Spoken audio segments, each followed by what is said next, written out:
Hey guys, tonight we set off under the moonlight, past the edge of what most maps would call civilization. The sand stretches out in all directions, smooth and shimmering like spilled flour. The stars above seem to multiply with every blink, scattered across the night sky like tiny lanterns hung by a very bored god. You're perched awkwardly on a padded saddle, swaying gently with the deliberate steps of a donkey who seems much more confident than you are. Around you, the caravan murmurs, a clink of metal buckles, the soft snort of camels, and the rhythmic tap of hooves on hard-packed sand. Your clothes cling to your skin, already clotted with a thin layer of salty dust. Welcome to the Sahara Salt Trail. You probably won't survive this, but don't worry, nobody really expects you to. So, before you get comfortable, take a moment to like the video and subscribe, but only if you genuinely enjoy what I do here. And if you're listening from somewhere unusual, maybe a hammock in the Philippines or a hostel in Peru, drop your local time and where you are in the comments. I love seeing where you're all drifting off from. Now, dim the lights, maybe turn on a fan for that soft background hum, and let's ease into tonight's journey together. The caravan's moving slower than your tired brain expected, but there's a rhythm to it, a sleepy, swaying pattern you're already syncing with. Donkeys plod forward patiently, noses close to the ground as if sniffing out their favorite memories. There's no shouting, no drama, just a soft jangle of bells tied to leather harnesses. The bells are for keeping the group together when the wind kicks up or when the sky, miraculously, decides to spit out a sandstorm. You're following the ancient salt roads, paths etched not with ink, but with hoofprints and footsteps across centuries. These roads once pulsed with life, traders, warriors, storytellers, and of course donkeys. Always donkeys, their reputation? Understated excellence. Camels get all the hype with their lanky charisma, but donkeys know the way.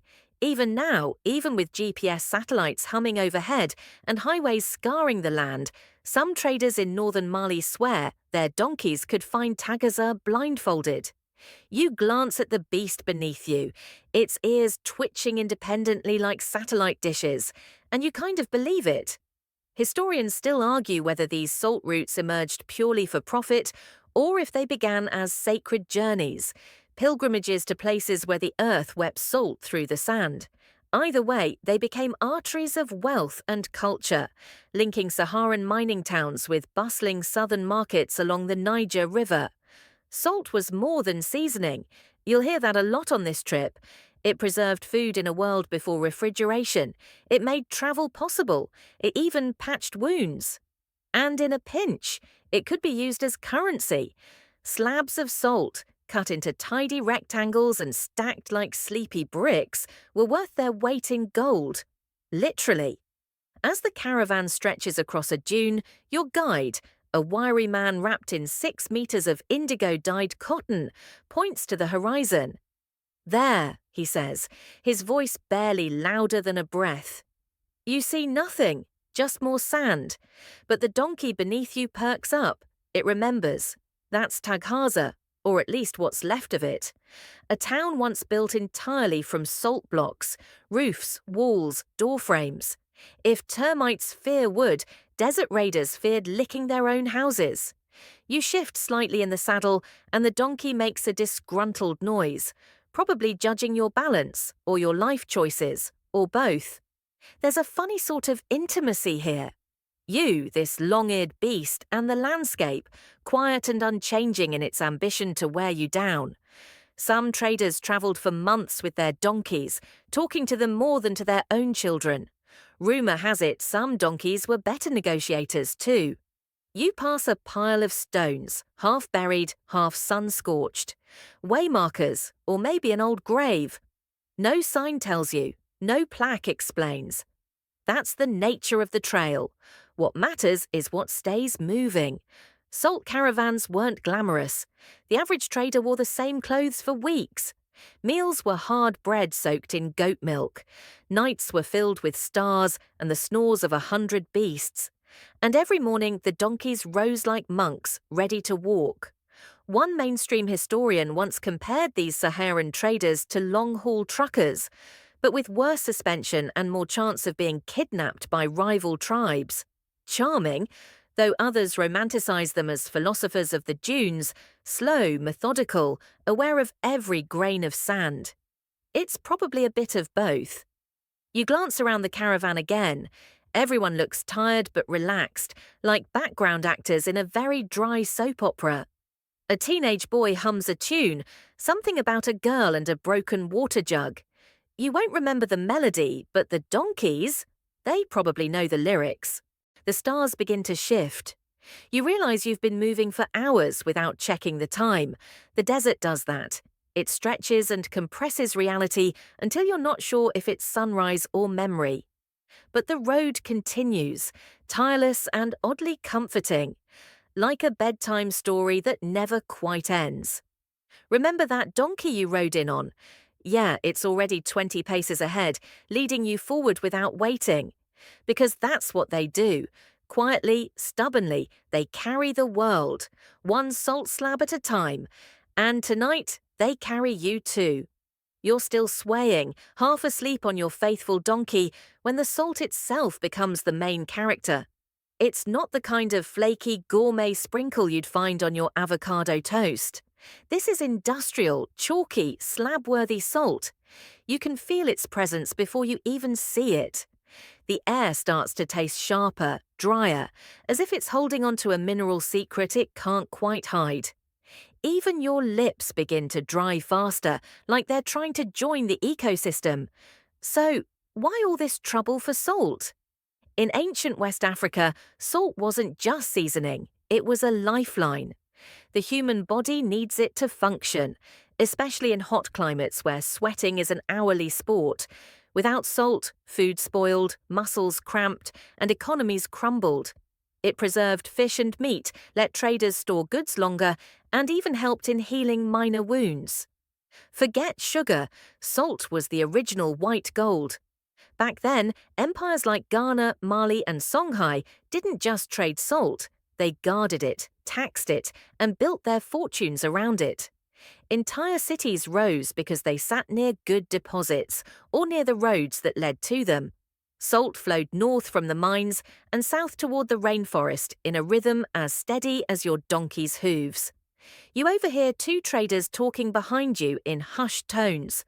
One mentions salt bricks being used to pay soldiers. Another chuckles about an old king who supposedly built his entire palace pantry with salt, just to flex. Historians still argue whether this salt salary system was widespread or reserved for elite guards and camel wranglers, but it certainly happened. There are records of soldiers in Gao receiving their wages in weighed chunks of salt. It wasn't a paycheck, it was a portable pantry and bank account rolled into one. And yes, salt was actually more valuable than gold, depending on the day, especially in southern regions where it was harder to find. People might walk hundreds of miles just to barter a basket of millet for a palm-sized slab. For someone living far from the desert, salt was the difference between a feast and a famine. Even spiritual life wasn't immune. Some groups believed salt had purifying properties. It was sprinkled in rituals, sealed in graves, and sometimes kept in little pouches as a talisman against evil. Imagine explaining that to your modern TSA agent. And here's a fun tidbit. In certain West African traditions, newborns were given a tiny lick of salt to welcome them into the world. Welcome, baby. Now taste the empire's backbone. You pass a man whose robe is stained with telltale grey streaks, salt miner. He's riding alone, humming something old, the kind of tune that doesn't have a known composer, just 1,000 years of sweaty repetition. His donkey is smaller than yours, but it carries more weight, literally. Its back is piled with dense slabs, each strapped down with care. Not a corner out of place. These things can snap ankles if you get sloppy. Suddenly, your guide slows and gestures toward the horizon. You blink. Was that a mirage? Number. It's real. a series of shallow pits glinting like dragon scales under the afternoon sun. Welcome to a minor deposit. Nothing famous, nothing carved into travelogues, but here's where the salt starts its journey. Dug by hand, chipped from hardened earth, and dried under the sky. You hop off your donkey carefully and walk closer. The salt under your sandals crunches like stale snow. It cakes the ground in uneven crusts. Some workers are barefoot, legs dusted in white, their hands moving methodically as they scrape, stack, and sling. No shouting, no machines, just men, wind, and salt. One of them smiles at you, offers a chip of something. You take it. It's salty, shocking. You nod politely. You glance around and see something odd. Tiny flags stuck in the pits. Colours mark ownership, maybe, or quality levels. Or maybe they're just tradition. Historians still debate whether these kinds of markers were part of a formal system or more like a gentleman's agreement not to steal your neighbour's salt slab. And in the distance, a pile of bricks glows faintly pink. Rose salt, high-end stuff. Probably headed to a royal kitchen or a very picky goat. Of course, not all salt was equal. Some carried prestige, some was fine and flaky, others gritty and unrefined. Traders might spend days arguing over the feel of salt, rubbing it between their fingers like sommeliers of sodium. Imagine modern food critics being handed a brick and told, "Lick this, that's how you know it's good." And while this might feel slow to you, out here, things move at donkey pace for a reason. It gives people time to talk, to listen, to remember the old routes and the old tricks, like tying a tiny cowrie shell to the lead donkey's harness. Supposedly, it keeps evil spirits from following the trail or from hitching a ride. The sun begins to dip now, turning everything gold and purple. Traders shuffle into position, preparing camp. Donkeys get a rub down, maybe a few words of thanks murmured quietly into long ears. You swear you hear someone tell theirs, "You did good today, old friend."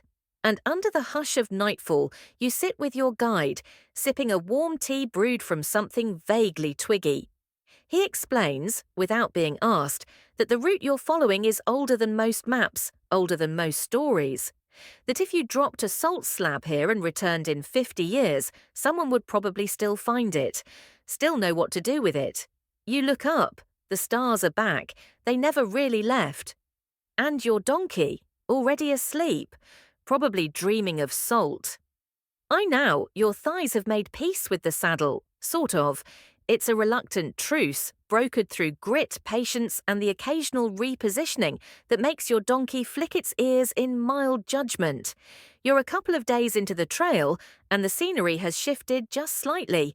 Subtle hills, scrubbier brush, a different flavour of wind that smells faintly like iron and baked clay. The caravan is smaller today, a few traders turned off at the last fork, heading toward a seasonal market. Your group pushes on. Ahead lies a route known as the Donkey Spine, a nickname passed down for generations, partly because of its narrow ridgeline path, and partly because you'll feel it in your spine for days. You begin to understand the landscape in a new way, not by landmarks, but by distances between wells. You can't just stop when you're tired. You stop when the next well appears. Water is rationed like treasure, parcelled out in clinking goatskin bladders. You sip, sparingly. Your donkey, miraculously, seems unfazed. Probably has a secret canteen inside. Water rights along the salt roads were serious business. Wells could be owned, leased, or protected by regional chiefs or nomadic families. Toll collectors would camp beside them, waiting for caravans like yours. Payment wasn't always coins.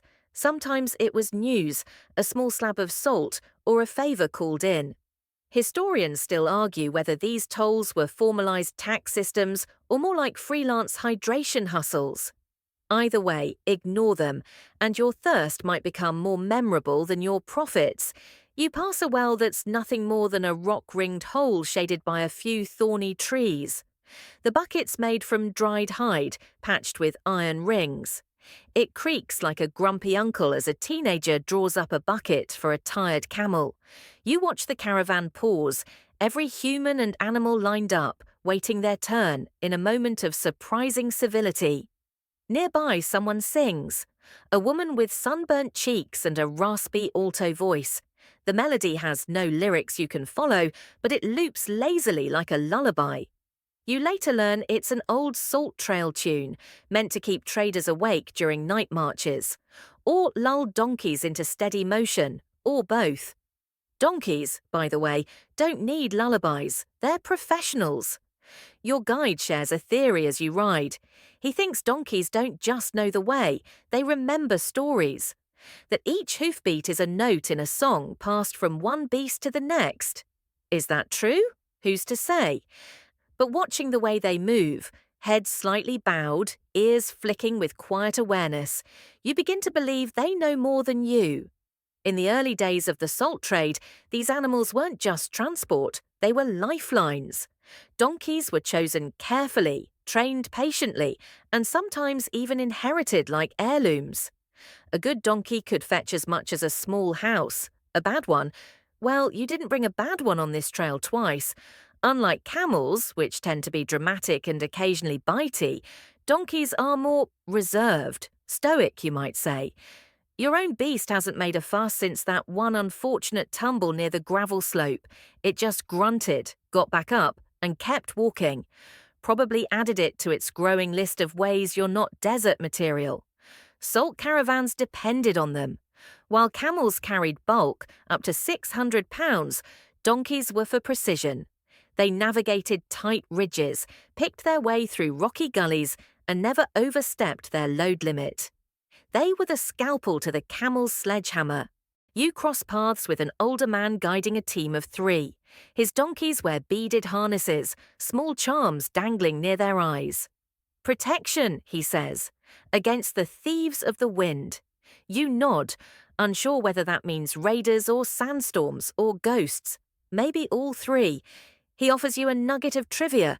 Donkeys in this region can recognize paths not used in 20 years. Something about smell, he thinks, or maybe memory, or maybe they just have a better sense of direction than humans with maps. In the early centuries of the trade, before GPS and compasses, entire caravans relied on donkeys to find buried trails after a storm. There's a legend that one donkey saved a caravan from death by leading them to an oasis it hadn't visited in 5 years. No plaque commemorates this heroic hoofed saviour, but the story lives on, told over tea, whispered in dusty camps, believed with the kind of faith reserved for old travellers and good shoes. The sky changes again, not in colour, but in shape. Clouds like bruises form on the edge of the horizon. The wind rises. The traders begin moving faster, quieter. You don't need to ask. You know what's coming. A sandstorm. Your guide barks orders, quick and clipped. The donkeys are herded into a tighter cluster. Cloths go over mouths. Eyes squint. The air smells electric. And then it hits. Not a cinematic wall of sand, just a thick, choking shroud that turns the world into beige soup. You hold onto the saddle horn as your donkey trudges forward, unbothered. You wonder, absurdly, if it's enjoying this. Finally, a bit of drama. Visibility drops to nothing. All you hear are muffled coughs, the jangle of harness bells, and that relentless sound, sand brushing against everything, like a whisper from the earth itself. When it passes, because it always passes, you're caked in fine dust. Your eyelashes feel heavier. But your donkey, still walking, still knows the way. Traders start laughing, slapping backs, checking for missing teeth. The teenage boy is missing a sandal, but not his humour. He lifts his foot, wiggles his dusty toes, and announces, "It was time for a new one anyway." As camp is made under a sky now stripped clean, you lean against a sack of salt and close your eyes. You don't sleep, not yet. But you feel the steady pulse of the trail, the rhythm of hooves, the quiet heroism of small, steady steps across an endless land. Morning comes without fanfare. The sun simply peels itself over the horizon, soft and apricot-coloured, warming the dunes like a lazy blanket. You stretch out beneath your woven mat, covered in a faint crust of last night's sandstorm. Everything smells faintly of dust and sweat, and the roasted millet someone is toasting nearby. Your donkey is already awake, of course it is. The caravan stirs slowly. Nobody rushes. Time out here is a suggestion, more like a rhythm you fall into than a schedule you obey. And today, you'll pass through one of the older trail junctions, a place not marked on most maps anymore but still deeply etched into memory. They call it the Whisper Stop. It's just a wide patch of hard earth beneath a leaning acacia tree. Not much to look at. But your guide tells you, half joking, half reverent, that every caravan stops here, even if they don't need to. Donkeys pause on their own, without orders. Traders light small fires, tell old stories, share bits of dried dates. It's not superstition, it's tradition. Historians still debate whether the Whisper Stop was ever an official station, or just an organic waypoint formed through habit and wind patterns. Either way, it became sacred by repetition. One whispered story says that during a brutal drought, a lone woman trader made it here after losing every one of her animals, except for one donkey. That donkey stood right under this tree and refused to move until help arrived. You don't know if it's true, but your donkey does pause, just for a breath, under that tree. You sit with an old man chewing on a dried root. He offers you a slice. It's bitter and vaguely minty. Good for thirst, he says, though his voice is hoarse enough to make you question his marketing strategy. The traders begin to talk, not in loud, declarative voices, but in the low, conspiratorial tone of people repeating something they were told when they were 7. You learn about lost caravans, swallowed by storms, about a donkey that once returned to this stop alone, still carrying its load, days after the rest of its party had vanished. Some traders leave offerings here, small coins, broken beads, even buttons. You're tempted to drop your lucky stone, but then remember it's not lucky, just pretty. As you ride away from the Whisper Stop, the terrain begins to change again. The dunes flatten, scrubby grass reappears. You're entering a border zone, not between countries but between ecosystems. This is where desert begins to loosen its grip. You see more trees, more birds, even the occasional wild goat giving you the side eye from a distant ridge. This stretch of the route was historically one of the most dangerous, not because of terrain, but because of people. Bandits knew these transitional zones. They knew traders would relax here, let down their guard, maybe loosen the straps on their saddlebags. You feel your guide's posture change, not tense, just sharper. His eyes scan the horizon a little more often. But don't worry, you've got protection, not just your donkey, though let's be honest, it's the most loyal squad member you've got. Your caravan also travels with a griot. You haven't noticed him much before, but now he rides closer. He's middle-aged, with a deep lyrical voice and a turban wrapped like it knows secrets. In older days, griots were the living memory of the community, part historian, part musician, part low-key spy. He starts to sing. It's not a performance, more like narration. He tells of a time when the salt roads weren't roads, just instincts, when travellers followed stars and rumours. He speaks of empires now long collapsed, cities swallowed by the Sahara. You learn of Uadain, of Takeda, of Tagaza, a town built from salt blocks so fragile that people slept under camel hair tents instead. There's humour in his tone, a gentle dig at a long-dead king who thought building a throne from salt bricks would impress his enemies. Spoiler, it didn't. His enemies licked the armrest and laughed. And here's something peculiar. He tells of traders who used coded claps and whistle patterns to warn one another about incoming threats. Not for donkeys, for humans. 1 short whistle meant bandits, 2 meant sandstorm, 3, your donkey just stepped in something. You laugh, but the griot doesn't. 3's the worst one. he says, very seriously. As you pass a shallow ravine, your donkey hesitates. You tense, but it keeps walking. Turns out there used to be an ambush spot here. It's no longer used, but your donkey might still remember it. Like a place where you once tripped and skinned your knee, it never quite leaves your muscle memory. You camp again just past the ravine. Tonight's fire is larger. People are more relaxed. You sit with the griot, and he tells you something rare, a story about the donkeys themselves. He says there was once a donkey who refused to be sold. Every time it changed hands, it would escape and return to its first owner, even once crossing an entire region alone.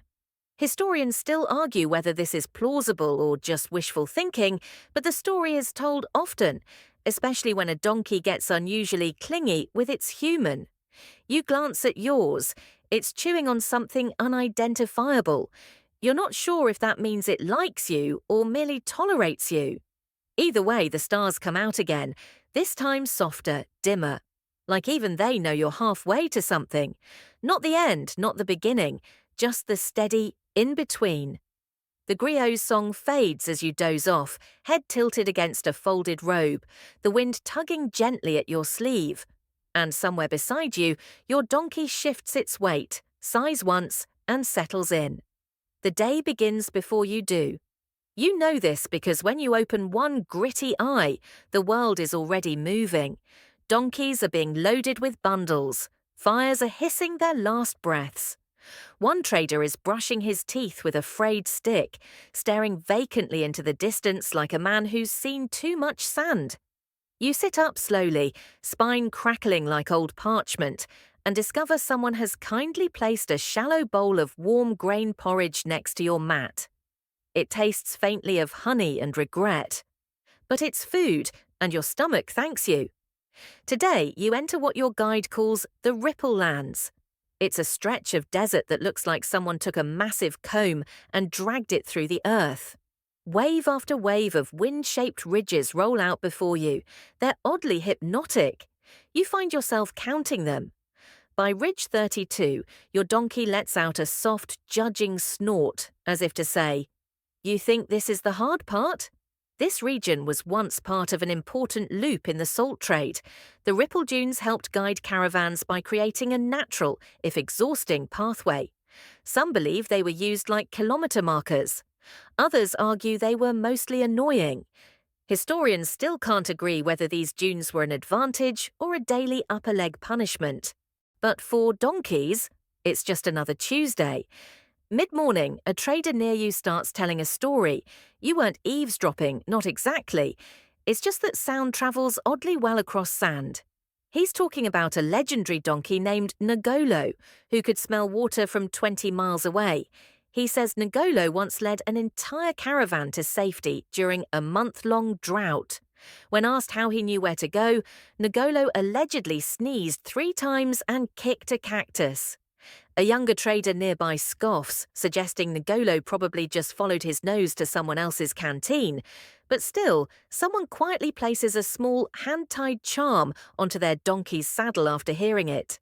It's part of the charm of the salt roads. You never quite know what's myth, what's truth, and what's just sleep deprivation wearing a turban and telling stories. Speaking of sleep, there's an art to napping on a donkey.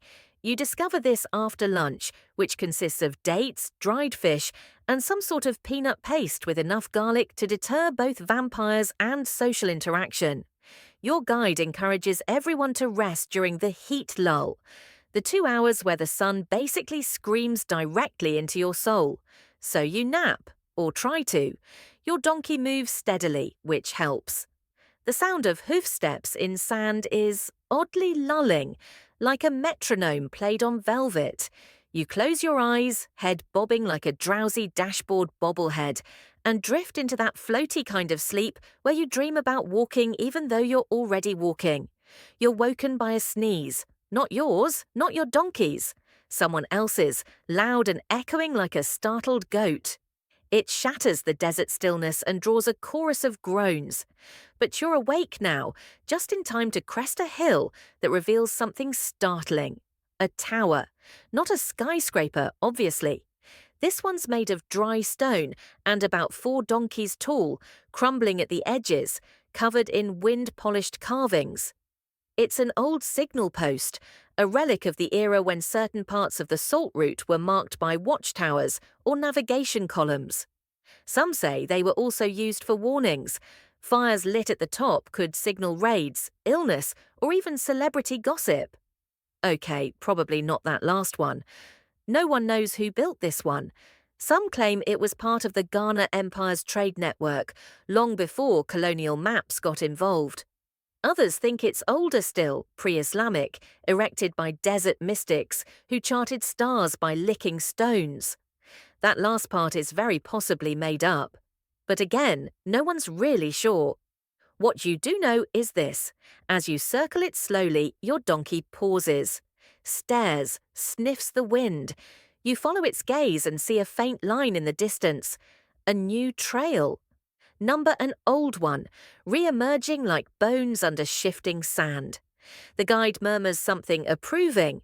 She remembers. He's not talking about you. The road ahead leads toward a seasonal village, one of the semi-permanent rest hubs used for trade, resupply, and rumours. These pop-up settlements are part caravanserai, part town, part family reunion with price tags. They're built from wood, salt, cloth, whatever's available. And while some vanish after a few months, others linger like ghosts. Slightly more habitable than you'd expect, slightly less comfortable than you'd hope. As you approach, the sound changes. From silence to movement, from wind to language. You hear traders laughing, children playing with goats, a drumbeat that might just be someone cooking millet with enthusiasm. The town, let's call it Tidane, though it probably has 5 names depending on who you ask, welcomes you with open tents and closed negotiations. You quickly learn that haggling is not a sport, it's a religion. A woman with a sun-bleached shawl tries to sell you a pouch of dried figs. She names a price. You flinch. She laughs. You try to counter with something half that. She rolls her eyes so hard her earrings shake. Eventually, you pay 3/4, and everyone feels like a winner. Your donkey, meanwhile, is sniffing a nearby pile of hay with the kind of judgmental enthusiasm that suggests you've been holding out on it. As night falls, the caravan makes camp just outside the village. The donkeys are unburdened and allowed to wander, though none go far. They know where their dinner comes from. You find a seat near a flickering lamp and listen as someone begins to sing again. This time, it's not a griot, just a tired trader with a voice like warm tea and a song about longing. You don't understand the words, but the ache is universal. As the stars return, your donkey lays down near you, just plops into the sand like a beached ship and exhales a deep philosophical breath. You mimic it, less graceful, more human, and feel something in your chest relax. You've made it to another stop. The road continues tomorrow. But for now, you rest, you breathe. You wait for dreams that smell like salt and sun and hoof dust. You wake up to the sound of someone arguing with a goat. Not a metaphor, an actual goat, who has apparently decided it lives inside someone's tent now. You lie there for a moment, blinking at the canvas above your head, wondering if you're still dreaming. But no, there's the unmistakable whinny of your donkey, followed by the soft thump of its hooves as it circles nearby like a furry little moon. The village, Tidane, remember, is already alive with morning trade. You smell roasted grains, burning charcoal, and someone's unfortunate decision to fry fish indoors. People are bartering everything from cloth to camel teeth. A group of children runs by, laughing, one of them wearing half a sandal like a crown. This village, you're told over a bowl of spicy groundnut stew, wasn't always here. It drifts. Sometimes east, sometimes west, built and unbuilt, shaped by the needs of the season and the gossip of the road. These settlements aren't just places, they're stories you can walk through. And if you listen long enough, they'll whisper things you won't find in scrolls or textbooks. One older woman, with eyes like dry wells and a necklace made of glass beads and faded coins, tells you a tale as you sip warm tamarind tea. She says that long ago, the donkeys themselves chose the locations of these trade hubs. Wherever the donkeys stopped en masse, water was sure to follow. Or maybe trade, or maybe a very stubborn cactus. Either way, people built around the pause. Historians still debate whether this has any truth to it, or whether it's just charming donkey propaganda. But standing in the middle of Tydain, with pack animals dozing contentedly in every direction, it's hard to argue with the logic. You reload the donkeys by midday. They're not in a rush, and neither are you. There's a rhythm to it all now. Wrap, tighten, balance, pat. Your donkey has a particular look it gives you when something's uneven. You call it the side eye of disappointment. You're getting it now. You adjust the pack slightly. The look vanishes, for now. As you leave Tydain, the terrain shifts again. You move into what your guide calls the Shimmerlands.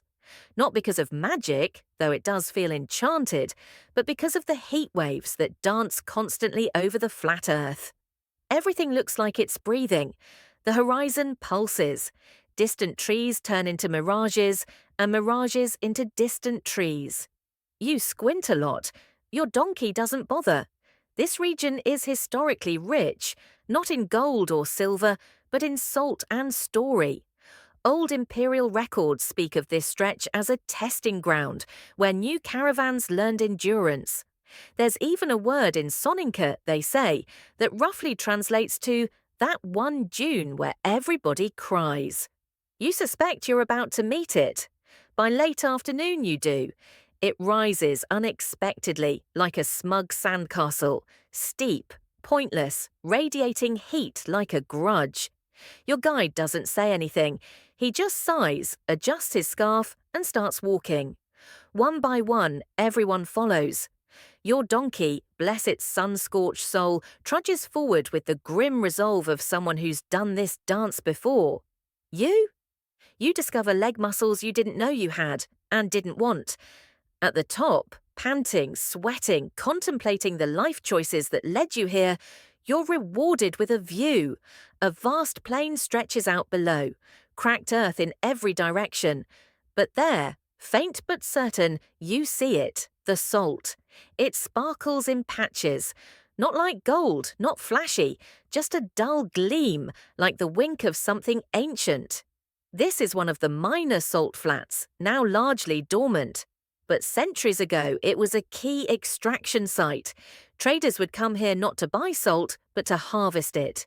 You make your way down slowly, and as you reach the edge of the flat, your guide points out a series of shallow pits.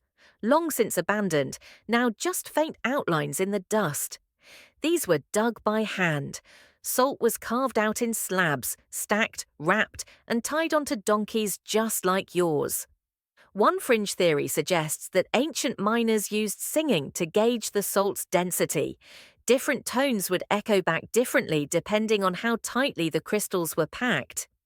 There's no evidence for this. But it's a beautiful image, isn't it? Singing to the earth, waiting for it to hum back. Someone in your caravan begins to hum. A soft, low note. Others join in. It's not planned, not coordinated. Just a handful of weary travellers singing to ghosts in the ground. Your donkey doesn't join in, but it does flick an ear in time with the melody. You choose to interpret that as approval.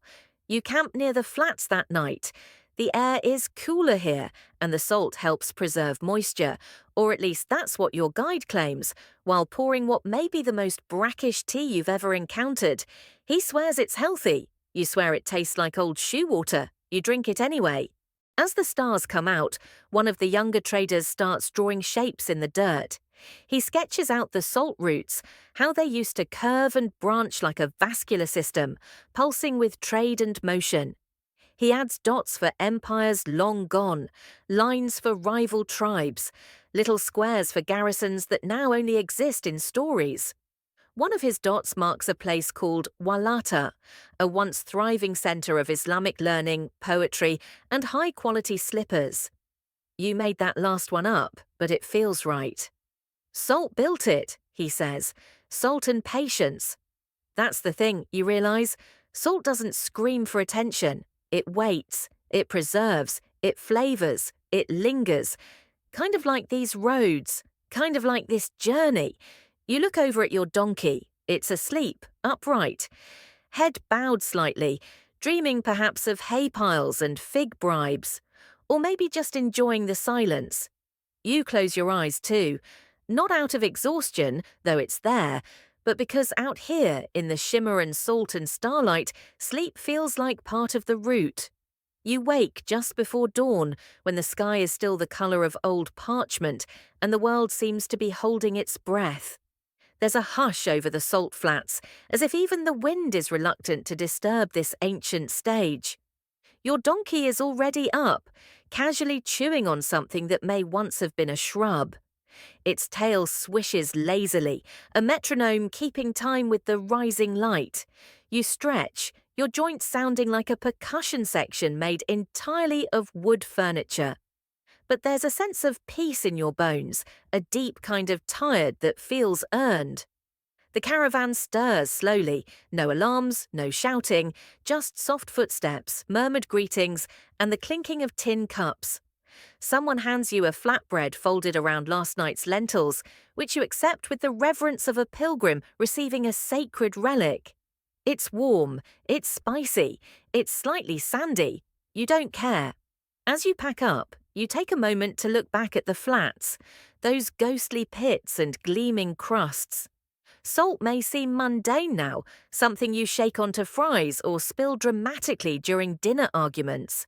But in the world you're walking through, it was once a currency, a source of power, sometimes even a reason for war. Historians still argue whether salt alone could support entire cities. Some point to archaeological evidence of trade-based urbanization, while others say salt was just one node in a complex web of goods, alliances, and regional pride. You, personally, think anyone who's ever tasted unseasoned stew would start a war for salt, but maybe that's just you. You hit the road again, and the trail narrows. You follow a low ridge, winding through gentle hills that feel like the folds of a sleeping giant. Here, the route is quieter, not in the sound, but in the presence. Fewer landmarks, fewer settlements. Just you, the donkeys, and a sun that seems suspiciously committed to frying you alive.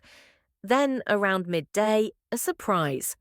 Out of nowhere, literally from behind a rock like a scene from a mildly confusing dream, you encounter a man selling shoes. Not a whole shop, not a market. Just one man, a low stool, and a pyramid of handmade sandals. You stop. Of course you stop. Everyone stops. You weren't even thinking about shoes 5 minutes ago, but now it feels like the most logical thing in the world. He nods at you, doesn't speak, just gestures toward his wares. They're beautiful in their simplicity, woven from plant fibers, some patched with soft leather, others decorated with tiny cowrie shells. You pick one up. It's featherlight but sturdy. Dust-resistant, he claims, through a yawn. Donkey-tested, donkey-approved. One of your fellow travellers tells you that traders like him appear like mirages, wandering vendors who time their movements with the caravan flow. They know exactly when and where someone will be in need. Sandal prophets of a sort. You buy a pair. Your donkey, though intrigued by the transaction, declines the offer of matching hoof booties. The shoe seller vanishes behind you as quickly as he arrived, swallowed by the landscape. You don't look back. You don't need to. Some things on this road aren't meant to be tracked, just experienced, like a particularly polite fever dream. By late afternoon, the path begins to widen again. This, your guide tells you, is an old convergence point. Caravans from different regions would meet here, rest, exchange stories and news. You pause at a stretch of flat rock carved with dozens, maybe hundreds, of small symbols. Some are clearly graffiti, names, shapes, jokes in languages you don't recognize. Others seem older, deeper, almost ceremonial. One fringe theory suggests that this spot once hosted a kind of traveller's parliament, where leaders of different caravans would gather and discuss everything from trade regulations to where to find the best dried dates. Nothing's been definitively proven, but the idea of roadside diplomacy is oddly charming.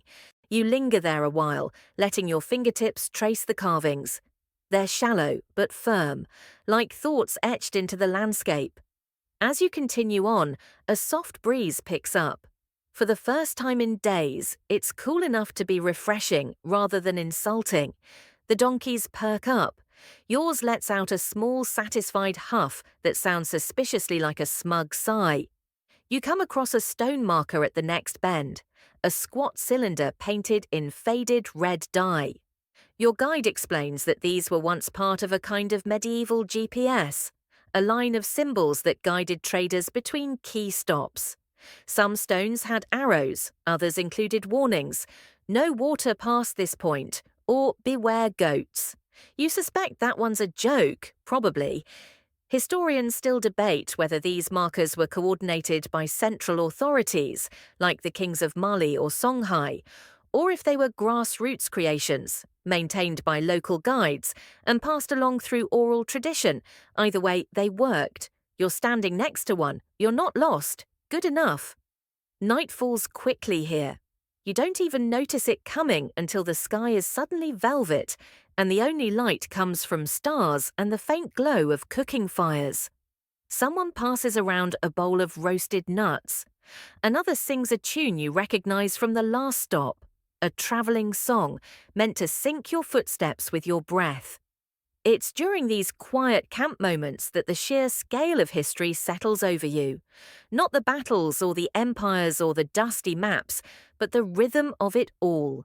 The way footsteps pressed into soil become trails. The way gossip turns into legend. The way a donkey, with the right amount of stubborn charm, can carry an entire economy on its back. You lie down under your blanket, the new sandals tucked beneath your head like a slightly itchy pillow.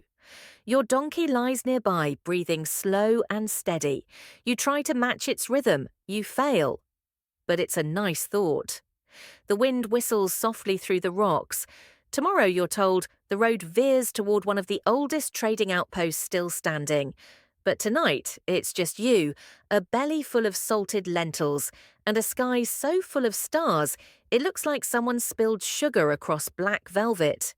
Sleep comes quietly, like a donkey who knows the way. The morning wakes you with a yawn, not a roar. The sky brightens like warm tea poured into a cloudy cup, and the only alarm clock is your donkey gently nudging your foot with its snout. Subtle but effective. As the caravan rises and stirs around you, you hear quiet laughter. A shared joke between two traders from different towns who don't speak the same language, but somehow always understand each other. You stretch, brush a layer of fine dust from your face, and take your first breath of the day. It tastes faintly of ash, dry grass, and mystery. Classic Sahel air. You resume the journey early to chase the cooler hours. The terrain changes, subtly but surely. Sparse, stubborn trees begin to dot the land, thorny and twisted like old men trying to touch their toes. The ground hardens underfoot, less powdery than before. Somewhere in the distance, birds are arguing over who owns a particular branch, loudly. You're approaching Takhaza. Now, if salt were gold in this region, then Takhaza was the mint. Located in what is now northern Mali, this infamous mining town was built on literal salt blocks. You'd think that would be a metaphor, but no, it was salt all the way down. Walls made of salt, roofs crusted with salt. People living in cube-shaped houses made of the very thing they were mining. Imagine licking your kitchen every time you get bored. That was basically life here. Historians still argue whether Tagaza was truly inhabited year-round or simply staffed seasonally by convicts and enslaved workers. Some accounts, like those from the famous Moroccan traveller Ibn Battuta, describe it as bleak and lifeless. Not good for habitation, he wrote, with characteristic subtlety.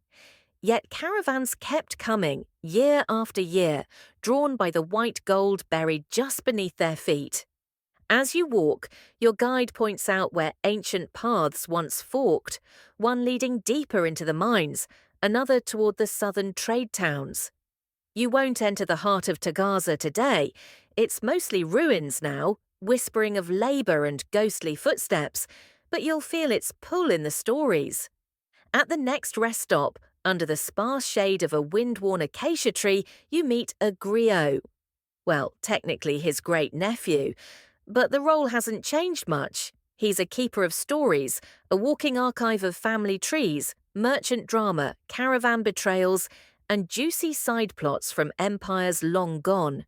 He sits cross-legged, a little hunched, his voice smooth as river stones. He begins, not with kings or battles, but with donkeys. "You think your donkey is stubborn?" he says, glancing sideways at your travel companion who is currently attempting to eat a sleeping mat. But these creatures know the desert better than any general. He tells you how donkeys could sense when a caravan was straying long before humans noticed. They refused certain paths that would later prove dangerous, rock slides, flash floods, even ambushes. Some were said to carry the spirits of ancestors, guiding descendants silently across dust and time. "Maybe that's why they act like they're in charge," he chuckles. He weaves in a tale of a trader whose donkey stopped in the middle of the route and refused to budge for 3 days. Everyone mocked him until a week later that exact trail collapsed into a sinkhole. The donkey, of course, was promoted. Probably. You sip a warm, gritty tea brewed from desert herbs as the stories drift like lazy birds overhead. Somewhere in the mix, there's a lesson about patience, or listening, or at least keeping snacks in your saddlebag to bribe the donkey when negotiations get tense. When the caravan resumes, the air feels warmer, thicker, like you're breathing through a cloth. That means you're nearing an oasis town, and sure enough, just before sunset, you arrive at Arawain. Arawain isn't large, but it's one of those names that carries weight. For centuries, it served as a critical staging post between the harsh salt flats to the north and the cultural capitals to the south. Here, caravans rested, repaired, and reloaded. If Tagaza was the grimy source of salt, Arawain was the polite dinner guest who passed the shaker with flair. There's not much modern commerce now, just a few goats, some stubborn date palms, and locals who keep history alive with proud, knowing smiles.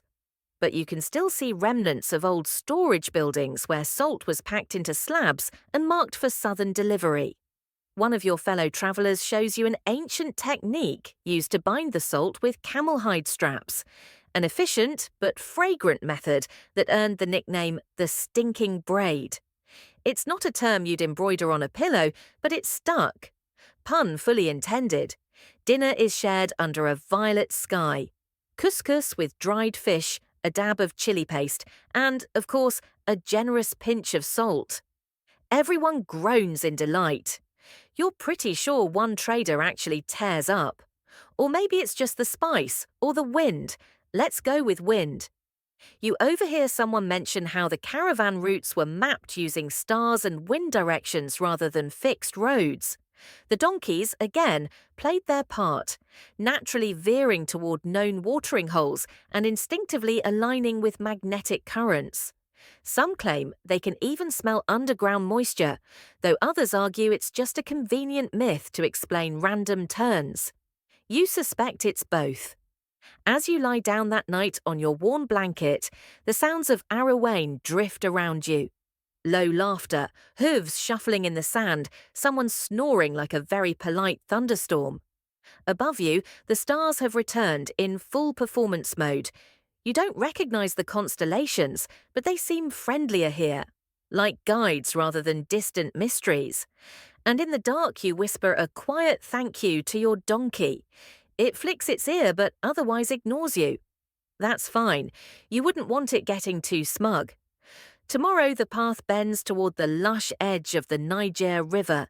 But tonight you dream of salt cities, braided cargo, and the sound of hooves softly telling time. Morning again, but this one feels different. Warmer, softer, as if the desert itself is loosening its shoulders.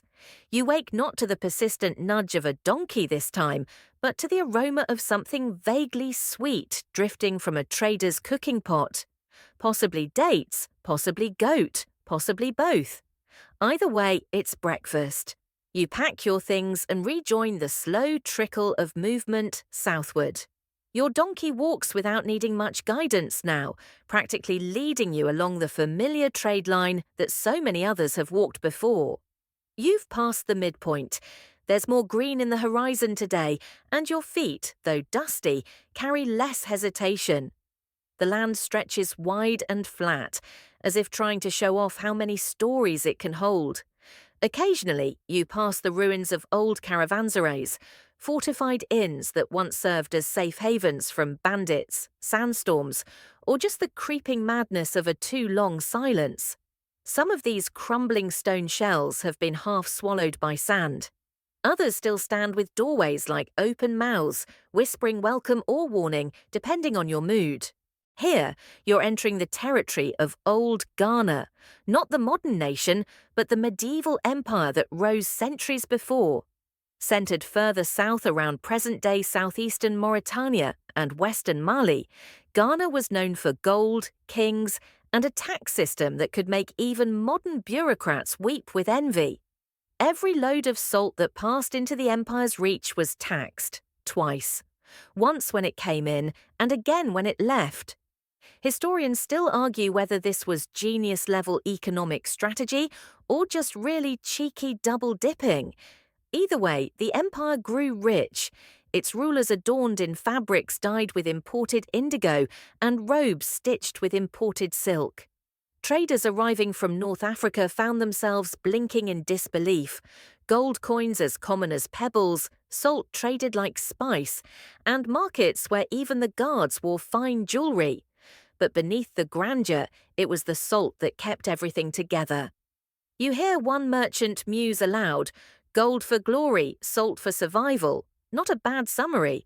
You consider stealing it for a future bedtime podcast. You're pretty sure the donkey wouldn't sue. As you continue south, the climate shifts again. You pass dry grasslands and spot the odd baobab tree, those massive upside-down-looking sentinels that seem like nature's punchline to the idea of tree. One traveller explains how these giants were once used as makeshift storage sheds and sometimes even tombs. "And they taste like lemon powder if you lick the bark," he adds. "You don't test that, but the donkey does." Of course, eventually the land dips and a new scent teases the air. Water. Real water. You can't see it yet, but your bones feel it, and your donkey quickens its pace. It's not enthusiasm exactly, it's more like grudging acknowledgement. Rivers mean softer ground, easier travel, and fewer sand-chafed hooves. The first glimpse of the Niger River hits you like a revelation. It's wide and serene, slithering through the landscape like a content dragon. Fishermen wave lazily from long, narrow boats, their nets catching not only fish, but also slivers of reflected sky. You reach the port town of Kabara, just outside the legendary city of Timbuktu. Kabara isn't grand, but it thrums with movement. Boats unload bundles of firewood, sacks of millet, crates of dried fish, and yes, slabs of salt, worn smooth from the long trip. The same salt that once sparkled under desert sun now sweats gently in the river's humidity. It's strange to see something so dry near something so wet. In Kabara, you meet a woman named Adama, who runs a warehouse that smells like old rope, warm wood, and ambition. She's part of a lineage of female traders who've managed salt shipments here for generations. With a sharp eye and sharper tongue, she directs a small army of workers, recording deliveries in a worn leather-bound ledger that's seen more hands than a prayer drum. You help carry a slab into her storehouse. It's heavier than it looks. She laughs kindly as you nearly drop it. "You get used to it," she says, "or you hire someone younger." That evening, as the sun melts behind the horizon and turns the river into a ribbon of orange silk, Adama tells you about the invisible network of salt trust that runs deeper than any river. Everyone knows who cheats on the weights, who delivers late, who marks their salt falsely as tagazamined when it's from a lesser quarry. Reputation, she explains, is heavier than any cargo. You ask her what's the most surprising thing about trading salt, she thinks, then says that people always think it's about the salt. And you get it, because salt is just the excuse. The real trade is in trust, timing, and knowing when to stop for tea. You watch the workers repair woven mats used to wrap bundles of salt for their final journey. You overhear debates about price shifts based on recent caravan losses, or weather patterns, or rumours of a new salt route rising in the east. Historians still argue whether this river port was ever as vital as the desert crossings, or merely a logistical convenience. But standing here, between the whispering water and the silent slabs, you sense that both were essential. Two halves of the same route. That night you sleep near the water. The hum of insects sings you down. Your donkey lies beside you, its chest rising slow and steady. By now, the river's lullaby is part of your blood. You wake slowly, as if unspooling from a dream you weren't ready to leave, and for a moment you forget where you are, until you hear the unmistakable bray of a donkey chewing on someone's sandal. Ah, yes, still in West Africa, still salty. Today, you make the short journey from Cabara to the famed city of Timbuktu. The path is well worn, but every traveller who walks it feels the same flicker of anticipation, like stepping onto a stage where centuries of traders, scholars, and misfits have all performed. Your donkey seems unimpressed, but you sense the gravity. Timbuktu. The name alone sounds like a secret being whispered. In the West, it became a metaphor for the edge of the world, a place so remote it may as well be myth. But in the 14th and 15th centuries, it was the centre of the world, at least for trade and scholarship. You enter through the old Jingaraiba quarter. The architecture immediately commands your senses. Massive earthen walls, tapered towers like fingers pointing skyward, and wooden beams jutting from mud brick facades, drying under the sun like skeletal eyelashes. These beams are more than decoration. They serve as scaffolding for replastering the walls, a centuries-old technique still in use today. The city hums with a quieter energy than the desert. Less clang, more rustle. Street vendors hawk salt, yes, but also papyrus scrolls, dried hibiscus, little bundles of indigo-dyed cloth. The smell is different here too. Chalky mud, roasting grain, sweetened tea, and the faint spice of distant rain. Even the donkey seems to walk more politely. You pause outside the Sankore Mosque, one of 3 ancient centres of learning that once formed the heart of the fabled University of Timbuktu. In its heyday, this university attracted scholars from across North Africa and the Sahel, and boasted tens of thousands of manuscripts: astronomy, medicine, law, theology, and, yes, trade logistics. Because nothing says high civilization like a really detailed salt inventory. You wander through alleyways where scribes once dipped pens into ink made from charcoal and acacia gum. One elderly man still maintains a manuscript library in his family home. He invites you inside, not for show, but because he's happy to talk. The room is cool and shaded, lined with books that predate European printing presses. Some are wrapped in goatskin, some smell of mildew and memory. "Salt paid for these?" he says with a soft smile. "Salt and time." You ask if he worries about the future of the library. He shrugs. Salt never truly disappears, it just changes hands. There's something haunting about the thought that these ancient trade goods were not just exchanged, but transformed. Salt into ink, ink into knowledge, knowledge into legacy. You think back to Arawanan and Tagaza, and all the steps you've walked since then. Each grain of salt has its own lineage, maybe even a story. If you listen closely, the bundles seem to hum with memory. Or maybe that's just the donkey snoring again. Historians still argue whether Timbuktu's wealth came more from trade or from its role as a scholarly hub. But here it's clear the two were inseparable. Merchants funded manuscripts, scholars advised sultans, salt paved the road, and books built the house. Later, you sit in a shaded courtyard sipping tea from a chipped enamel cup. The blend is strong and sweet, designed less to refresh and more to wake the soul. Around you, conversation flows like water from a broken jug. Tales of long-lost salt roads, of caravans swallowed by dunes, of donkeys who refuse to cross cursed paths. Someone tells you about a salt oracle, an old woman who used patterns in spilled grains to predict trade outcomes. Total fiction, probably, but she was in high demand during caravan season. You wonder if your donkey ever consulted her. It would explain a lot. As the sun begins to dip behind Timbuktu's walls, the city glows golden. Everything, the mud, the river, even the shadows, looks like it's been dusted with light. Traders prepare for the next leg of their journey, stacking loads, tightening straps, muttering about prices and weather, and who still owes them 2 slabs from last year. You meet a young courier named Ibrahim, who's heading east with a message strapped inside a hollowed salt block. "No one thinks to look there," he says, grinning.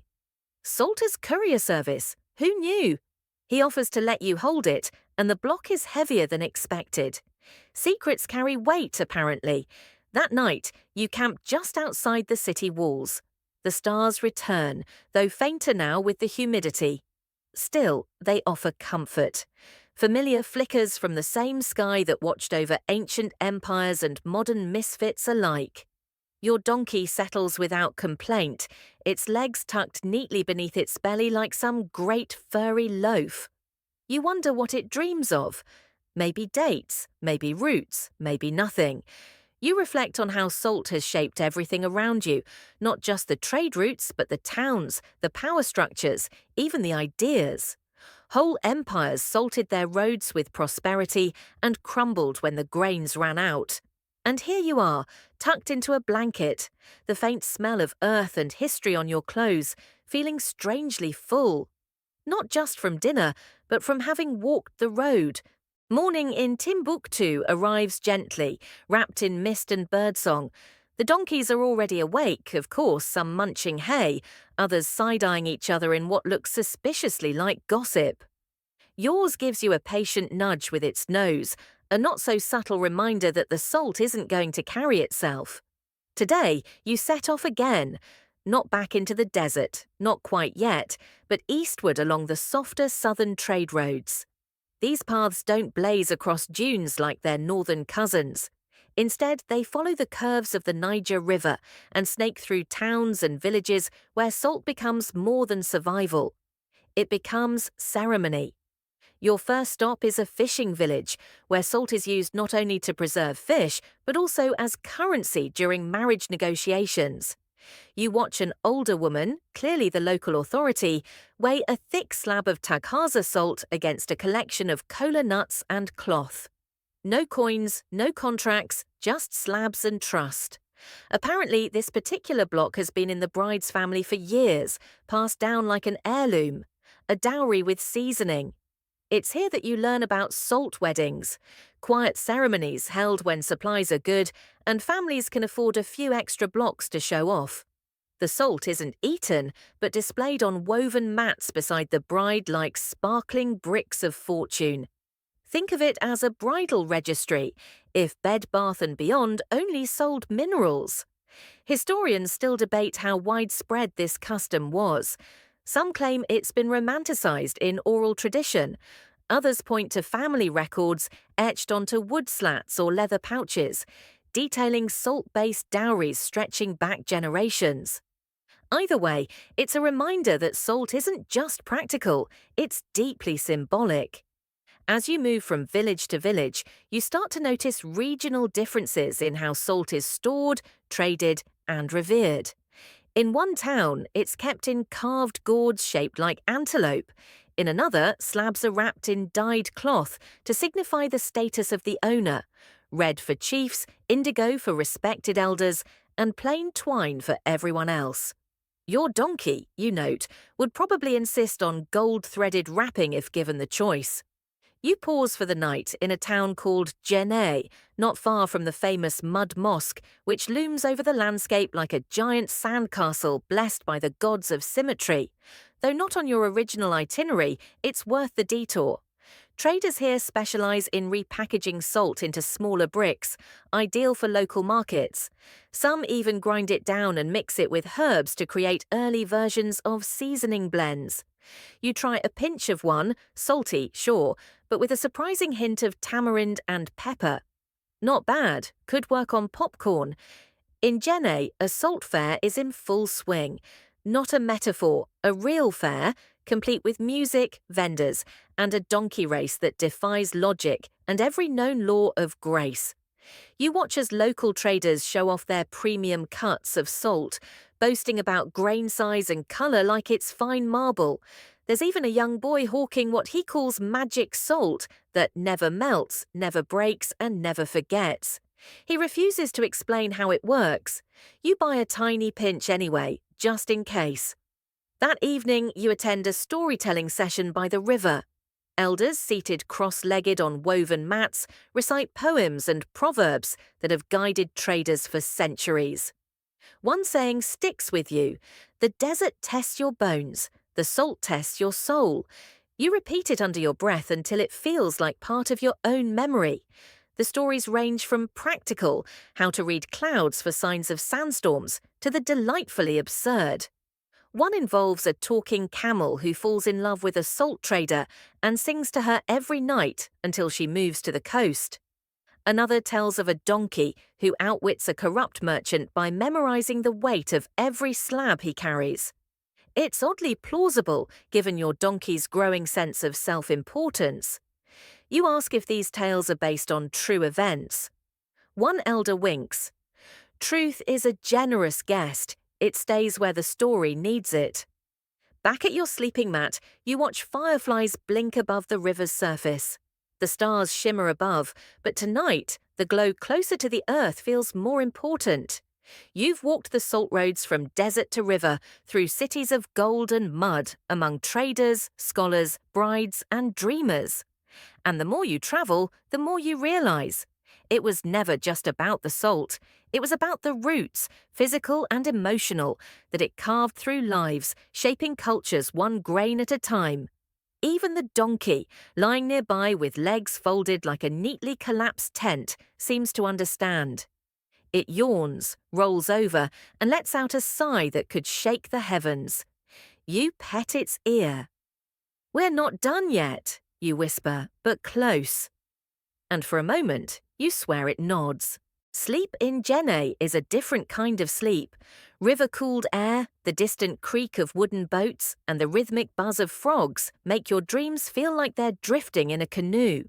You wake with a start, only to realize you've slept longer than planned. The donkey, as always, is already up. It's chewing a discarded sandal again. A theme is emerging. Today marks the turn. You're looping back but not retracing. This stretch follows one of the lesser-known arteries of the salt network, east and slightly north, toward Gao, once the capital of the mighty Songhai Empire. This part of the journey isn't famous, which means it's perfect. Fewer merchants, more whispered local stories. The kind of road where maps fade and memory takes over. You set off just after sunrise. The terrain flattens, then thickens. Sahel grasslands, acacia trees, birds that scream like they're auditioning for a horror film. Your donkey trudges with that same maddening rhythm, the gait of a creature who's seen too much and refuses to be impressed. You pass through a tiny hamlet where women are drying mango slices on mats next to slabs of salt. It's an odd sight, sweet and salty, side by side like rival cousins. One elderly vendor insists you try a mango dusted with powdered salt and crushed baobab seed. It tastes like a secret. You eat 3. In this stretch, salt isn't just traded, it's used. For tanning hides, for fermenting sauces, for crafting early skin treatments. You learn about a beauty paste used by Fulani women that includes salt, shea butter, and pulverized charcoal. It smells like the desert after rain, and supposedly repels both insects and heartbreak. Historians still debate whether its origins are medicinal or ritual, but either way, it's been passed from mother to daughter for centuries. Your guide today is a teenage boy named Musa, who's apprenticing to become a trade runner. Salt makes a better boss than people, he jokes, balancing a slab on his head as easily as a bird perches. He points out old travelers' markers along the route, small piles of stone, sometimes arranged into symbols. One, shaped like a turtle, means slow water ahead. Another, an arrow made from cow bones, warns of thorny brush. None of these are on any official map. You ask who built the path. He shrugs. Everyone and no one. By midday, you stop at a shade tree shaped like an open hand. There's a breeze, just enough to make the leaves whisper. Musa shares a story about a legendary salt caravan that once got lost in this region, only to be guided to safety by a single donkey who could smell home. Naturally, the donkey was knighted. You're not sure that's historically accurate, but you appreciate the sentiment. Later, you pass a caravan headed the other direction. There's laughter, clanking pots, and one man playing a single stringed instrument while walking backward. You exchange greetings and trade gossip. Sandstorms near Arawain, donkeys rebelling in Timbuktu, a new marriage alliance between rival clans in the Gorma region.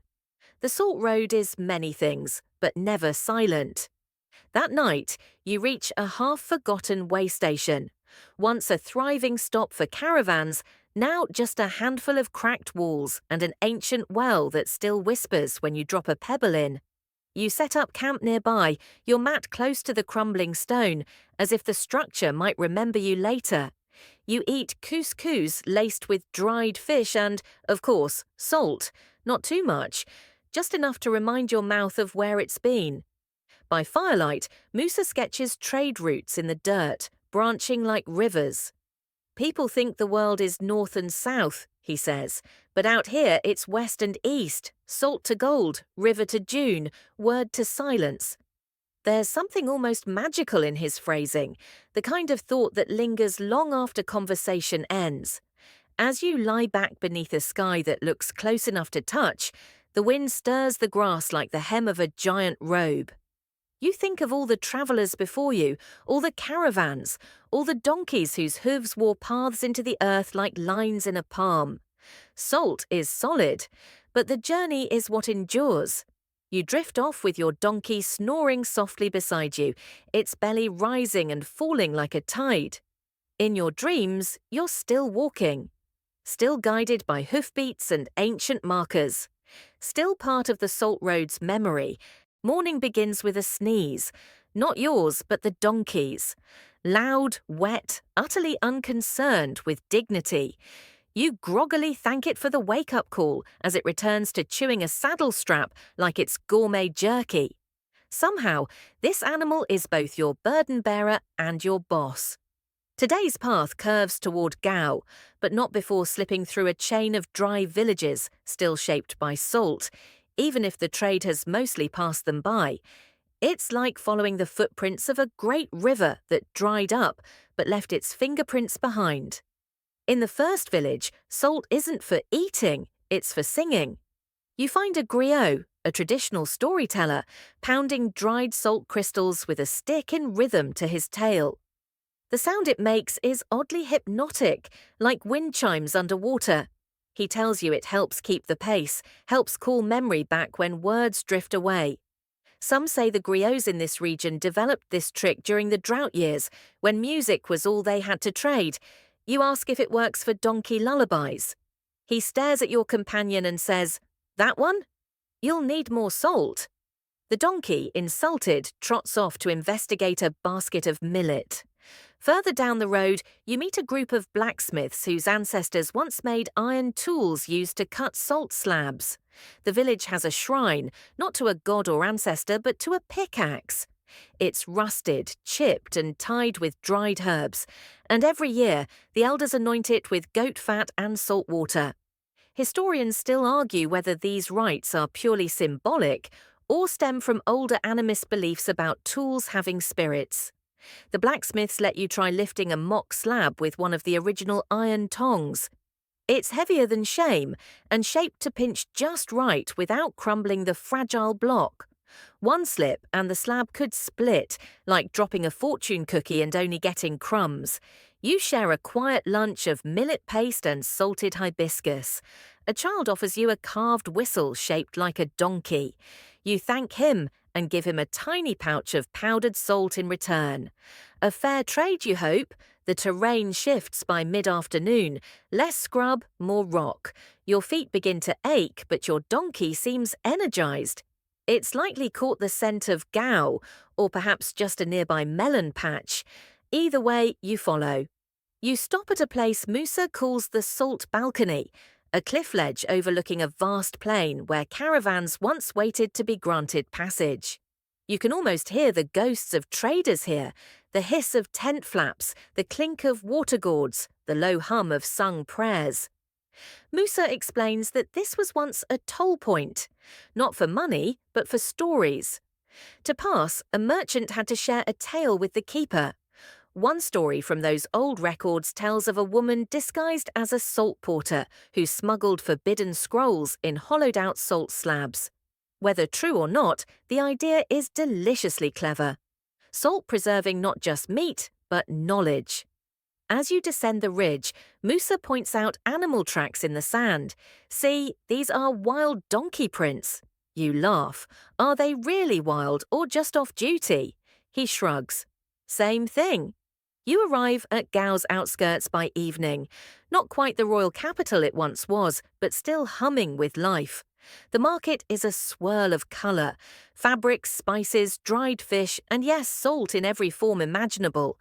Powdered, chunked, infused with dried herbs, shaped into figurines. You spot a stall selling blessed salt, said to bring safe passage through the Sahara. You buy some for your donkey, just to be safe. You rest at a traveller's inn, a shaded courtyard with clay walls, lemon trees, and donkeys tied up in the back like bored cab drivers. A few merchants are chatting in a mix of Arabic, Songhai, and French. One older woman boasts that her grandfather once transported salt from Bilma to Gao without losing a single grain. She slaps your donkey on the rump like it's a good luck charm. It blinks, unfazed. You sleep under a woven canopy, belly full of rice and grilled okra, nostrils filled with the faint sting of salt in the air. Gao, it seems, still remembers the road, even if the road has mostly moved on. Tomorrow you'll turn north again, toward the ghost of Tagaza, toward the end of this winding, briny loop. But for now, the wind rustles the lemon leaves, and your donkey lets out a long, satisfied snore beside you. Even here, in a city shaped by kings and war and gold, it's the donkeys and the salt that seem most eternal. You leave Gao in the early blue hush of dawn, before even the market birds begin their gossip. The air is brisk, not cold exactly, but with just enough edge to make your teeth click. Your donkey, having sampled a few too many melon rinds the night before, walks with exaggerated drama, as if it's participating in a salt caravan ballet and insisting on the lead role. This final northern loop will take you past sites where salt and empire once danced tightly, hand in grainy hand. As you trudge forward, Gao's crumbling walls shrink behind you, swallowed up by the vast scrubland. It's just you, the donkey, and a trail that looks like it might dissolve into sky at any moment. A few miles in, Musa, still tagging along, pauses to show you a listening tree. The bark is deeply grooved, and tradition says that if you press your ear to the trunk at sunset, it'll whisper the name of someone who once passed by carrying salt. You try it. All you hear is wind, and possibly your donkey digesting melon. He grins. Sometimes it's shy. Along the trail, you come across a circle of stones with a single salt slab sitting solemnly in the center. Musa explains that this was once a tribute stop. Traders would leave behind a small portion of salt for the spirits of the road. To smooth the journey ahead, he says, tapping the slab gently. or to make sure your donkey didn't bolt in the night. Superstition? Perhaps. But you leave a pinch, just in case. Mid-morning brings a reunion. A passing caravan you met days ago reappears from the opposite direction, returning south. You swap tales. One man claims he saw a sandstorm shaped like a camel. Another insists his donkey speaks Pular in its sleep. You nod politely, having no evidence to dispute either. Here, in this northern stretch, you begin to notice the bones of the trade.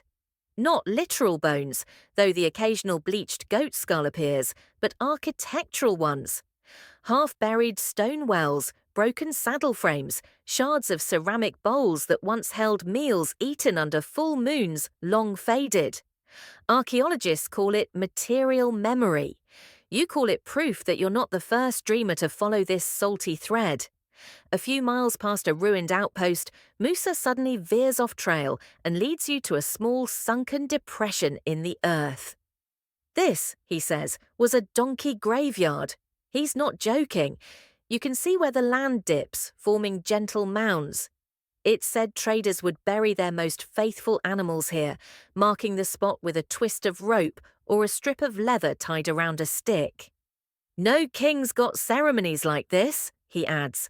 There's something oddly moving about it. You sit for a moment in the silence, your own donkey chewing somberly beside you, perhaps contemplating its legacy. By late afternoon, the wind picks up. Dust devils spiral like dancers gone rogue. You wrap a scarf around your face, leaving only your eyes exposed. Your donkey does not approve of this new fashion and tries to chew your scarf. Again. The last stop before Tagaza is a well-known as the bitter mouth. The water tastes like regret, but it's all there is. You fill your canteens anyway, gagging slightly. Musa says the bitterness is from high mineral content. Some say it strengthens you, he adds. Others say it just reminds you not to stop here for too long. That night, you camp near the broken pillars of a forgotten customs post. Just 4 stones and a plank where once taxes were negotiated in fistfuls of salt. It's not glamorous, but it's shelter from the wind, which now howls like an offended spirit. You warm your hands by a small fire, nibble on dry rice cakes with, surprise, salted honey, and fall into sleep to the sound of distant donkey hooves clicking against packed earth. In your dreams, you see the road from above. It's a pale ribbon winding through time, dotted with moving specks. Some are men, some are donkeys, some are slabs of salt that seem to glow, carrying stories instead of weight. When you wake, the fire is out, and your donkey is standing over you, staring, not blinking, not chewing, just watching, like it knows something you don't. That can't be good. The final stretch begins with silence, not just the kind that comes from a lack of birdsong or banter, but that wide, swallowing hush particular to the desert when it's waiting for you to understand something. The donkey walks ahead without complaint. Musa, having departed in the early dawn with a wave and a smile, leaves you alone with your thoughts and the trail to Tagaza. You pass an old milestone carved with half-legible symbols. Scholars still argue whether it marked a salt tax limit or simply warned of poor water ahead. Either way, the stone leans slightly, like it's tired of being interpreted. The path here is coarse and crunches underfoot. You reach down and find that the sand is laced with salt, tiny flecks that shimmer in the morning light.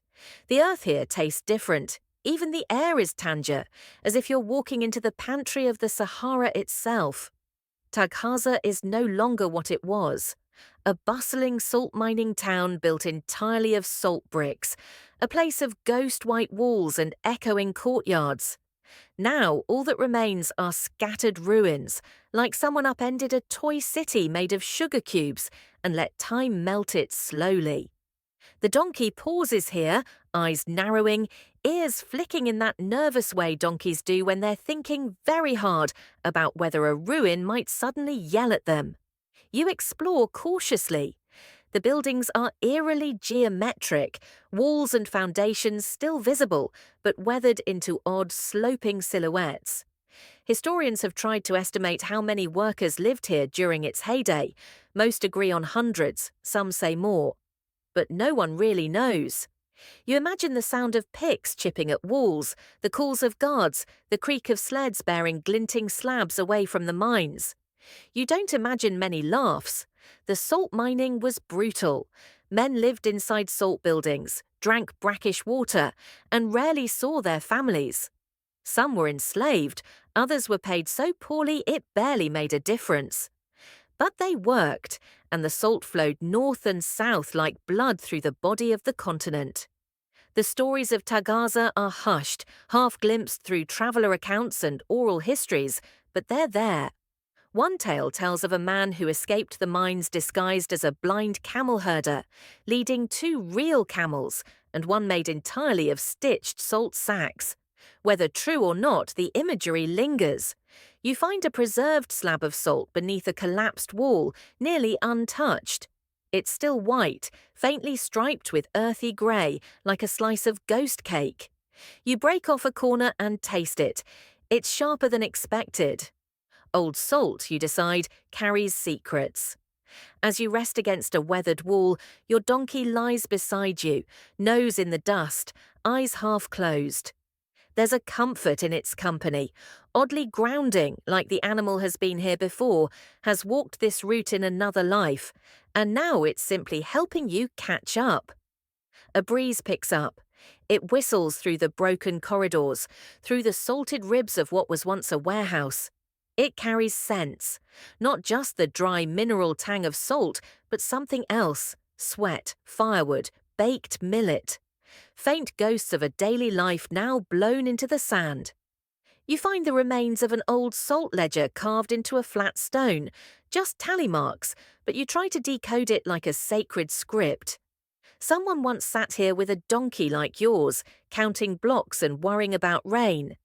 Now you sit in their place, wondering what they feared most: the desert, bandits, or maybe, just maybe, that no one would remember their work.